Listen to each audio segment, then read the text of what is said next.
Hello everyone, कैसे हैं आप सभी। तो सेक्शन 8 तक हम कर चुके हैं। हम कर रहे हैं chapter 2 of BSA. Chapter 2 of BSA, ठीक है। चैप्टर 2 क्या बताता है? रेलेवेंसी ऑफ फैक्ट्स, ठीक है। तो सेक्शन 8 तक हमारे हो चुके थे। अब सेक्शन 9 क्या कहता है? सेक्शन 9 तो देखिए, when facts not otherwise relevant, ठीक है, बिकम रेलेवेंट। ये है ना सेक्शन 9, कि तथ्य जो अन्यथा सुसंगत नहीं है, जो भी तथ्य सुसंगत नहीं है वो कब सुसंगत बन जाते हैं, ठीक है। When facts not otherwise relevant, जब फैक्ट्स रेलेवेंट नहीं है वो रेलेवेंट कब बन जाते हैं? कुछ फैक्ट्स ऐसे होते हैं कि जब कोई घटना घटी तब वो रेलेवेंट नहीं होते, लेकिन वो बाद में रेलेवेंट बन जाते हैं, या उनका होना या ना होना, उनका एक्सिस्टेंस या उनका नॉन एक्सिस्टेंस इसको रेलेवेंट बनाता है। जैसे इसमें 2 पॉइंट दिए हुए। फर्स्ट, यदि कोई facts are inconsistent inconsistent with any fact in issue or relevant fact, ठीक है। जब कोई फैक्ट, रेलेवेंट फैक्ट और फैक्ट इन इश्यू से इनकंसिस्टेंट है, एक पॉइंट ये है इसका। और दूसरा पॉइंट इसका ये है कि उस फैक्ट का एक्सिस्टेंस या नॉन एक्सिस्टेंस, है ना, उस फैक्ट का एक्सिस्टेंस या नॉन एक्सिस्टेंस सिचुएशन को रेलेवेंट बनाता है, ठीक है। अब ये चीज आपको समझ नहीं आएगी, अब समझो। एग्जाम्पल, सपोज ए ने नहीं, सपोज बी का मर्डर हो गया, ठीक है। ए ने कुछ नहीं किया भैया, ठीक है। बी को डाउट था कि ए ने ही मर्डर किया होगा, ठीक। और ए ने, जब बी का मर्डर हुआ, सपोज बी का मर्डर हुआ मुंबई में, ठीक है। और जब बी का मर्डर हुआ ए था दिल्ली में, ठीक है। तो ये पॉसिबिलिटी है ना। अब इससे इसका कोई लेना देना है नहीं, क्योंकि इसने इसका मर्डर किया नहीं, ठीक है। पर ये पॉसिबिलिटी है ना। देखिए, इसका एक्सिस्टेंस और नॉन एक्सिस्टेंस क्या कहता है कि भले ही इसको डाउट हुआ हो कि इसने मर्डर किया है, पर ये उस टाइम मुंबई में नहीं था, ये दिल्ली में था, तो इसका मुंबई में ना होना, समझ रहे हो, नॉन एक्सिस्टेंस, इसका मुंबई में ना होना इस बात को रिलेट करता है ना कि इसने तो इसका मर्डर नहीं किया होगा, समझ रहे हो, कि इसने इसका मर्डर नहीं किया होगा क्योंकि at the time of murder ये वहां पर नहीं था। तो इसका हालांकि कोई लेना देना है नहीं, इस फैक्ट का कोई लेना देना इससे है नहीं, पर फिर भी ये इसको पॉसिबल बनाता है, ये इसको रेलेवेंट बनाता है कि हाँ, ये मुंबई में नहीं था तो इसने मर्डर नहीं किया है। जो इसका दूसरा पॉइंट कहता है कि किसी फैक्ट का एक्सिस्टेंस और नॉन एक्सिस्टेंस, है ना, रेलेवेंट होता है, सिचुएशन को रिलेट करता है, तो वो क्या, वो रेलेवेंट बन जाता है, ठीक है। इस चीज को बहुत डीपली समझने की जरूरत है कि when facts not otherwise relevant become relevant, ठीक है। 2 पॉइंट है कि वो इनकंसिस्टेंट है fact with fact in issue और रेलेवेंट फैक्ट, ठीक है। सेकंड पॉइंट कहता है कि उसका फैक्ट का एक्सिस्टेंस और नॉन एक्सिस्टेंस जो है फैक्ट इन इश्यू को रिलेवेंट बनाता है। तो ये क्या हो गया, अब देखिए जैसे ए वहां पर नहीं था, लेकिन ए का ना होना मुंबई में ये जाहिर करता है कि ए ने तो भैया मर्डर नहीं किया है। तो ये फैक्ट क्या, रेलेवेंट फैक्ट कहलाता है। अंडरस्टूड। नेक्स्ट है, चीजों को डीपली समझने की जरूरत है। एक बार नहीं, दो बार पढ़िए, दो बार नहीं, तीन बार पढ़िए। ठीक है, जितने ज्यादा आप पढ़ेंगे, जितने ज्यादा एग्जाम्पल्स से समझेंगे, उतना ज्यादा आपको समझ आने वाला है। ठीक है जी। सेक्शन 10 क्या कहता है? सेक्शन 10 कहता है facts facts tending to enable court to determine amount are relevant in suits for damages। भाई देखो, अब इस बोर्ड पे थोड़ा टाइम तो लगता है ना। तो अब चीज क्या है, आपका यही रेस्टोरेंट है, ठीक है, इसमें हो गई चोरी, आपका फर्नीचर चोरी हो गया, आपका सामान चोरी हो गया। ठीक है, ए का रेस्टोरेंट है। अब क्या हुआ, ए ने कंप्लेन की कोर्ट में। ठीक है, अब कोर्ट को कैसे पता चलेगा, आपने कंप्लेन की कि हाँ चोरी हो गई है ना, समथिंग थेफ्ट, तभी तो कोर्ट को पता चलेगा चोरी हो गया।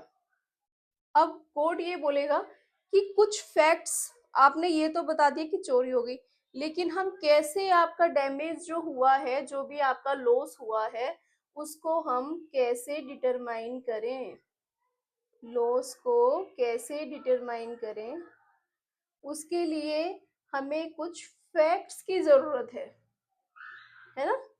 और फैक्ट्स कैसे, कि आपका क्या सामान चोरी हुआ है, कितना सामान चोरी हुआ है, क्या लॉस हो गया, क्या टूट गया, है ना।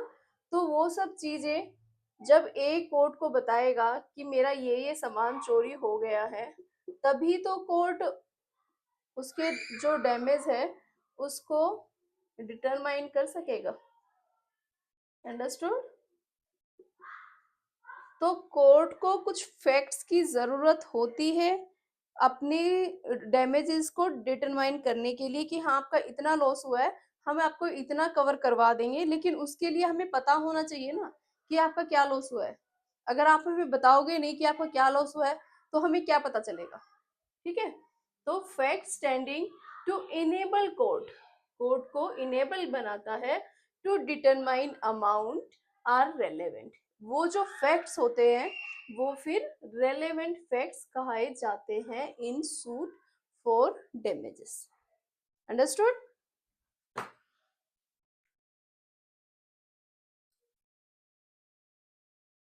वेरी इजी सेक्शन, सिंपल सी बात है कि आप जब मुझे बता दोगे मेरा 50 रुपए का सामान चोरी हो गया, तो मैं आपको दिला दूंगी। ठीक है, आपका मैं डैमेज कवर करवा दूंगी, लेकिन जब मुझे पता ही नहीं होगा, आप मुझे बताओगे ही नहीं क्या क्या सामान चोरी हुआ है, कितने का हुआ है, तो फिर आपका जो डैमेज है, लॉस है, उसको कैसे डिटरमाइन किया जाएगा। अब नेक्स्ट है 11, सेक्शन 11 क्या कहता है, फैक्ट्स रेलेवेंट व्हेन राइट और कस्टम इज इन क्वेश्चन। ठीक है जी, तो आपको ये तो पता ही है, जब भी कोई राइट है ना, या कोई कस्टम, कस्टम तो जानते हैं ना, कोई रूढ़ी या कोई प्रथा, बहुत सारी प्रथाएं है ना हमारे भारत में जो बरसों से चलती आ रही है, जब वो क्वेश्चन में आ जाती है, जब उन पर क्वेश्चन उठने लग जाता है, ठीक है, तो उसको प्रूव करने के लिए जो फैक्ट्स दिए जाते हैं, है ना? आप बोलोगे नहीं हमारे यहाँ तो इस चीज़ का प्रचलन है, हमारे यहाँ ये चीज़ होती है, तो आप कैसे प्रूव करोगे? उसके लिए कुछ तो फैक्ट्स दोगे। जो भी आप फैक्ट्स दोगे, है ना, उनको प्रूव करने के लिए that is called relevant fact. Very simple, भाई सिंपल सी बात है। ठीक है, आप कहते हो कि मैडम हमारे यहाँ तो 9 to 12 लगती है क्लास, ठीक, आप बोलते हो उसके बाद हमारे यहाँ क्लासेस नहीं लगती, सपोज। अब आप बोल सकते हो कि मैं तो उसी टाइम पे अवेलेबल रहता हूँ मैडम, इसीलिए हम 9 to 12 लगा सकते हैं। मैं ये सिंपल आपको बता रही हूँ।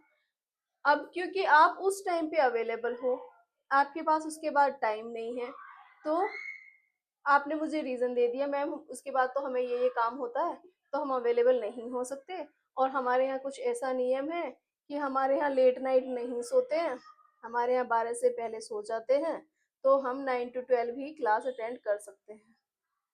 ठीक है, तो अब क्योंकि आपने कुछ फैक्ट्स मुझे बताए ना कि हमें पेरेंट्स अलाउ नहीं करते, हम नहीं इतने लेट सो सकते, तो इन ये जो आपने मुझे फैक्ट दिए है ना, that is called relevant fact. ये तो होगी सिंपल बात। ठीक है, अब बात आती है कस्टम की। हमारे इंडिया में बहुत सारे कस्टम है ना, बहुत सारे कस्टम है, और कहीं वो चलते हैं कहीं नहीं चलते।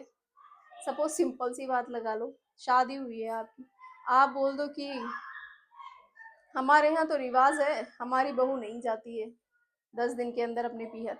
अब आप नहीं भेजते क्योंकि आपके यहाँ रिवाज है, सामने वाला बोल रहा है भेजो, तो आप कुछ तो फैक्ट्स बताओगे ना उनको कि हमारे यहाँ तो ऐसा ऐसा रिवाज है, हमारे यहाँ नहीं भेजते, है ना।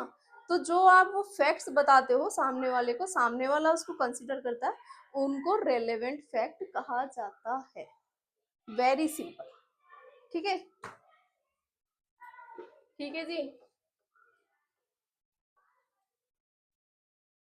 जब कोई भी फैक्ट, कोई भी कस्टम पे जब क्वेश्चन आ जाता है, तो उसको प्रूव करने के लिए आप जो फैक्ट्स देते हैं, उन्हीं को ही जो फैक्ट प्रूव के लिए दिए जाते हैं वो रेलेवेंट फैक्ट होते हैं। सिंपल। ओके,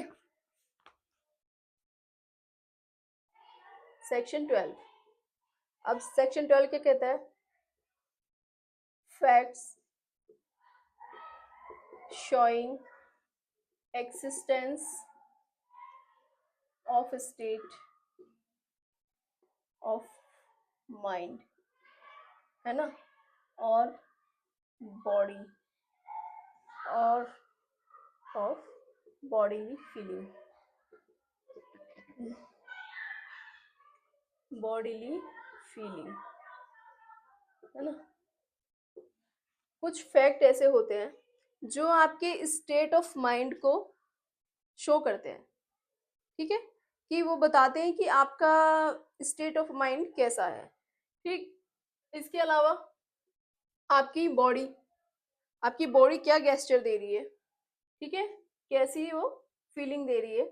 ठीक है, जैसे सपोज ए है, उसको हो गया फीवर, फीवर के टाइम माइंड उसका कर रहा है भैया कम काम। ठीक है, उसके अलावा बॉडी भी काम नहीं कर रही, उसकी बॉडी क्या फील कर रही है, बॉडी फीलिंग, है ना। तो ये क्या, ये एक्सिस्टेंस शो करता है, एक्सिस्टेंस शो करता है ऑफ, एक्सिस्टेंस ऑफ फीवर, है ना। A body, a body is not working because of fever.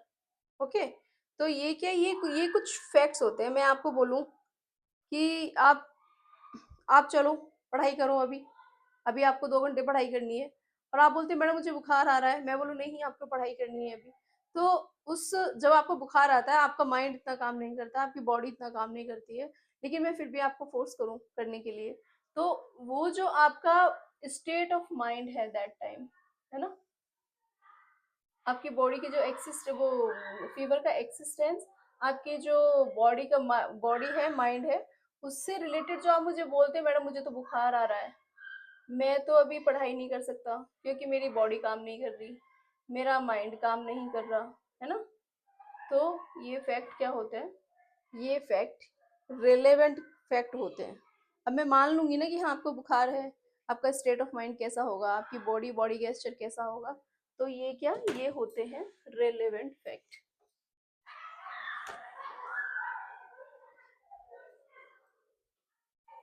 ठीक है।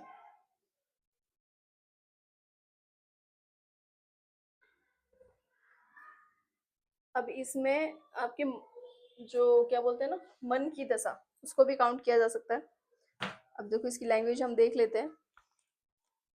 Fact showing the existence of any state of mind such as intention. ठीक है। अब उसका आप क्या, स्टेट ऑफ माइंड क्या कहता है, आपका इंटेंशन, आपकी नॉलेज, ठीक है, गुड फेथ,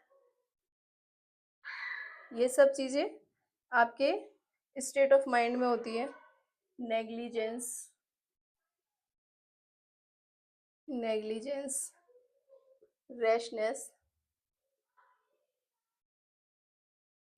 इल विल, और आपकी ये good will,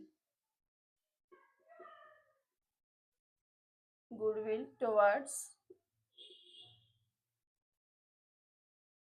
any particular person, any particular person. ठीक है। आपका इंटेंशन कैसा था उसके लिए, फिर नॉलेज क्या थी, good faith, negligence, rashness, ill will, good will, किसी पार्टिकुलर पर्सन के लिए, ये सब चीजें क्या शो करती हैं, आपका स्टेट ऑफ माइंड, है ना। आपके माइंड की दशा को दिखाता है कि आपकी क्या, कैसा माइंड है, क्या सोचने की क्षमता है आपकी, आप क्या सोच रहे हो, आपका इंटेंशन क्या है ना, उसकी नॉलेज क्या है, क्या आप किसी के लिए कोई काम गुड फेथ में कर रहे हो, ठीक है, या इलविल है कुछ, है ना, या आपसे कुछ नेग्लिजेंस हो गया। तो इनको क्या बोलते हैं, ये जितने भी फैक्ट्स है ना, ये फैक्ट्स जो आपकी बॉडी और आपके माइंड को शो करते हैं, है ना, ये सब रेलेवेंट फैक्ट होते हैं। समझ में आई? ठीक है जी।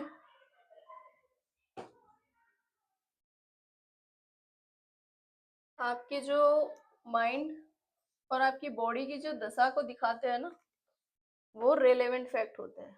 अब जैसे आप, क्या होता है, ए ने बी का मर्डर कर दिया, अब मर्डर तो कर दिया उसका, ठीक है, लेकिन अब ए छुपता घूम रहा है, इधर उधर जा रहा है ना, ए की बॉडी शिवर कर रही है, ऐसे कांप रहा है, तो हम उसकी, उसका जो स्टेट ऑफ माइंड है, उसका जो बॉडी गेस्चर है ना, उससे आप गैस कर सकते हो ना कि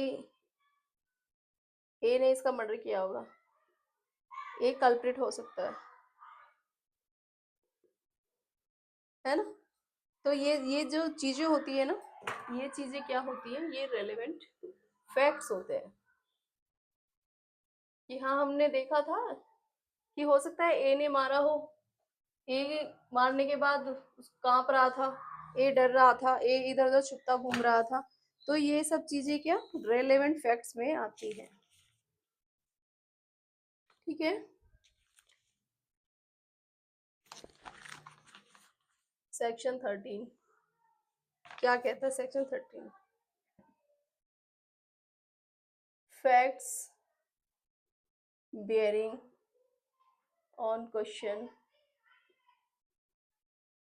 whether act was accidental और incidental। दो तरह से ही होता है भैया, कोई भी एक्ट होता है, या तो वो एक्सीडेंटल होता है या वो इंसिडेंटल होता है ना, या तो वो बाय चांस होता है कोई भी एक्ट, या इंटेंशनली होता है, इंटेंशनली होता है। अगर वो बाय चांस हो जाए, गलती से हो जाए, दैट इज कॉल्ड एक्सीडेंटल, और यदि वो आपने जानबूझ के किया है वो होता है इंसिडेंटल। तो जो भी फैक्ट एक्सीडेंटली होते हैं या इंसिडेंटली होते हैं, है ना, जो फैक्ट इनसे रिलेटेड होते हैं वो सब रेलेवेंट होते हैं, relevant in fact in issue.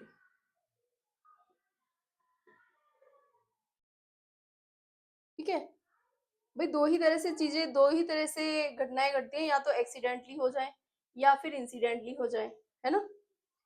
अब एक्सीडेंटली जो फैक्ट्स होते हैं, सपोज ए ने बी को टक्कर मार दी कार से, तो वो गलती से हो गया ना, उसने जानबूझ के नहीं मारी, तो ये बाय चांस हो गया। तो इससे रिलेटेड जो भी फैक्ट है, ए ने बी को टक्कर मारी, है ना, ए पीछे से आ रहा था, बी ने ओवरटेक कर दिया, ए की टक्कर हो गई, तो ये एक्सीडेंटली है ना। तो इससे रिलेटेड जो फैक्ट है वो इस सिचुएशन में रेलेवेंट है। ठीक है, अब सिचुएशन दूसरी भी हो सकती है कि ए वास्तव में बी को मारना चाहता था, है ना, बी आगे खड़ा हुआ था, ए इधर से आया और ए ने अपनी गाड़ी से उसको पुश कर दिया, बी गिर गया, चोट लग गई उसको। ठीक है, तो ये इंसिडेंटली होते हैं। तो ये इससे रिलेटेड जो फैक्ट्स होते हैं कि हाँ हमने सुना था कि ए इसको मारना चाहता है, या ए ने किसी को बताया था, या ए को इसको हिट करते हुए देखा गया, तो ये इंसिडेंटली जो सिचुएशन होती है, जो फैक्ट्स होते हैं, फैक्ट इन इशू में रेलेवेंट फैक्ट होते हैं। ठीक है, हम यही तो पढ़ रहे हैं ना भाई। हम क्या पढ़ रहे हैं, चैप्टर 2 में हम पढ़ रहे हैं रेलेवेंसी ऑफ फैक्ट्स। कहाँ कहाँ किस किस सिचुएशन में हमारे जो फैक्ट्स होते हैं वो रेलेवेंट होते हैं। तो आप खुद ही देख लो, यदि आप किसी को मार दोगे सामने से आके, वो तो हो जाएगा भैया गलती से हो गया तो एक्सीडेंट, और आपने जानबूझ के मार दिया तो इंसिडेंट। अंडरस्टूड। अब सेक्शन 14 क्या कहता है,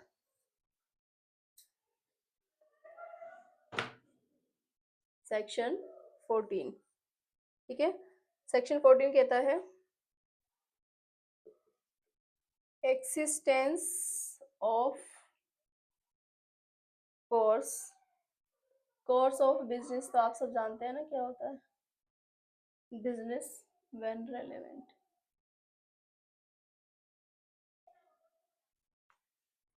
इसको बोलते हैं कोर्स ऑफ बिजनेस, होता है किसी भी कारोबार का अनुक्रम। हिंदी भी आनी चाहिए भैया, हिंदी इंग्लिश दोनों का एग्जाम होता है, पता है ना आपको। कारोबार के अनुक्रम में, है ना, कारोबार के अनुक्रम में उसके अस्तित्व का जो फैक्ट है वो रेलेवेंट होता है। जैसे ए ने बी को लेटर पोस्ट किया, एक लेटर पोस्ट किया, ठीक है, उसने इसको पोस्ट कर दिया, कोई भी लेटर सपोज, वो पोस्ट ऑफिस में उसने डाला। ठीक है, अब पोस्ट ऑफिस का क्या काम होता है, जो हमारी पोस्ट मेल होती है ना, क्या काम होता है, इस ऑफिस में गया, यहाँ से आगे गया, यहाँ से आगे गया, यहाँ से आगे गया, ठीक है, वो आगे से आगे चलता रहता है और एट द एंड उस पर्सन को पहुंच जाता है। सपोज बी को पहुंचना था, उस पर्सन को पहुंच जाता है, यदि वो यहाँ से यहाँ से यहाँ से रिटर्न नहीं हो जाता, है ना, जब तक वो रिटर्न नहीं हो जाता तब तक वो उसका जो कोर्स ऑफ बिजनेस है वो चलता रहता है। ठीक है, तो अब क्योंकि वो रिटर्न नहीं हुआ, क्योंकि वो लेटर रिटर्न नहीं हुआ, तो हम मान सकते हैं ना कि ए ने बी को पोस्ट किया है, ए ने बी को कोई भी लेटर पोस्ट किया है, क्योंकि वो लेटर रिटर्न नहीं हुआ है ना, आज नहीं पहुंचा तो कल पहुंच जाएगा, पर हाँ पोस्ट किया है। यदि वो लेटर यहाँ से यहाँ से यहाँ से रिटर्न हो जाता, वापस उसी पोस्ट ऑफिस में आ जाता, वापस ए के पास पहुंच जाता, तो हम मानते कि हाँ वो लेटर हो सकता है ए ने उसको पोस्ट ना किया हो, यदि वो लेटर ए के ही पास है ना, ए ने पोस्ट ना किया हो, या वो आ गया है तो ये बी के पास तो नहीं पहुंचा, कोई भी इनका जो भी कुछ बिजनेस होने वाला था या जो भी कोई एग्रीमेंट था वो नहीं हुआ, तो इसके पर्पज पे, है ना, पोस्ट ऑफिस का जो कोर्स ऑफ बिजनेस है, जो उनका एक कारोबार का एक सीरीज रहता है, एक वो एक अनुक्रम रहता है कि जैसे जैसे वो काम होना है वैसे वैसे वो होता है, यदि उसमें कोई नेग्लिजेंसी या रिटर्न या कुछ कोई और सिचुएशन नहीं बनती है। तो अब उसका, क्योंकि वो अभी तक नहीं पहुंचा है, लेकिन फिर भी ए ने पोस्ट तो किया तो है, तो उस लेटर का क्या एक्सिस्टेंस तो है, समझ रहे हो आप। तो ये सेक्शन 14 यही बोलता है, existence of course of business when relevant. तो ये चीज ए बोल दे कि हाँ मैंने तो पोस्ट किया है, मैंने इस पोस्ट ऑफिस में किया है, तो ए जो भी रिलेटेड जो फैक्ट्स देता है वो सब फैक्ट्स क्या रेलेवेंट फैक्ट है, वो सभी फैक्ट्स रेलेवेंट फैक्ट्स कहलाएंगे। ठीक है, समझ में आई। तो ये वाला पार्ट ये यहाँ खत्म होता है, इससे नेक्स्ट स्टार्ट हो जाएगा एडमिशन। एडमिशन अब वो बच्चों के स्कूल वाले एडमिशन नहीं थे, एडमिशन होता है किसी चीज को स्वीकृति, है ना, तो स्वीकृति मैं आपको कराऊंगी फिर। ठीक है, तो आज की वीडियो में इतना ही, कल फिर हम सेक्शन 15 से लेके और हमारे एडमिशन के सेक्शन कहाँ तक है, क्योंकि इसमें एडमिशन कन्फेशन ये सब चीजें आने वाली है। ठीक है, तो 25 तक, तो कल हम करने वाले हैं 15 से 25 तक, ये हमारा टोटल एडमिशन का पार्ट होगा। एडमिशन मैं आपको बताऊंगी, ये स्कूल वाले एडमिशन नहीं है, ये एडमिशन है स्वीकृतियां, आपका एक्सेप्टेंस, है ना, आप जो चीज एडमिट करते हैं, आप किसी चीज को एडमिट कर लेते हैं ना, ये है वो, तो ये मैं कराऊंगी आपको कल। ठीक है, तो तब तक के लिए bye bye, see you tomorrow, thank you so much.